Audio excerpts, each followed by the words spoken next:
او بیا په دغه آیات کې چې کوم لفظ راغلی د فجر یا کوم راغلی ولیال عشر یا لفظ راغلی وتر یا په دغه آیاتونو کې لفظ راغلی والشفع شفع راغلی د دغه آیاتونو تفسیر نن سبا زمانہ کې خو بیا څوک عالم دین بیا کچ دا تر مراد دی څوک مفسر په تفسیر کا د دې زمانه یا لګ غوند لخ کې مخ کې زمانه چې دا تر مراد دی دا داسې آیاتونه دي چې جابر رضی الله عنه د دغه آیاتونو تفسیر او وضاحت په خپل اند رسول کریم آقا علیه الصلاۃ والسلام مبارک نه روایت کړي د دغه آیاتونو مفسر په خپل باندې څوک دی حضرت رسول الله صلی الله علیه وسلم حضور مبارک سے فرمائی جابر سے فرمائی حدیث امام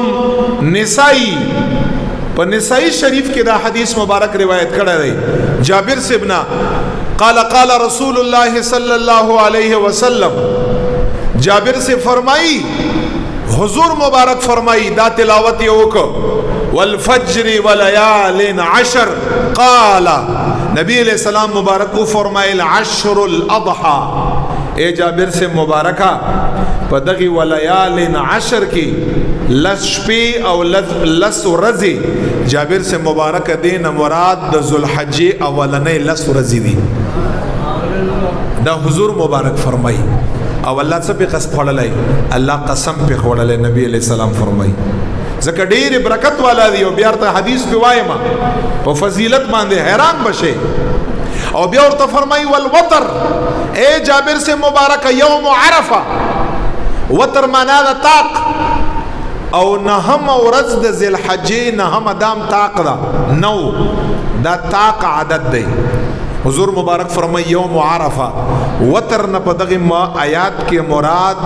د ذوالحجې نهم ورځ چې هغه ته د عرفه ورځ ویل کېږي اتر مراد دا رب می د عرفه په ورځ باندې قسم خورلای دی او بیا والشفع حضور مبارک په زبان مبارک باندې تفسیر دا دی یوم النحر اے جابر رضی اللہ عنہ په دغه آیات کې چې رب میں والشفع ویل شفع معنا دا جفت او لسم اورت چکم د دام لا لس عدد چکم د فکر دام جفت عدد دی رب میں د دغه شفع نه مراد لسم ذل حج یوم النحر د قربانی ورځ ده نو چې پچا باندې قران نازل دی صاحب قران صلی الله علیه وسلم هغه دغه آیاتونو تفسیر بیان کړی دی چې ولیال عشر نه مراد چې الله تعالی قسم په خړلای دا دغه میاشت دا کومي چې ډومبۍ لس ورځې دی حضور مبارک تر فرمایي چې دا تر مراد دی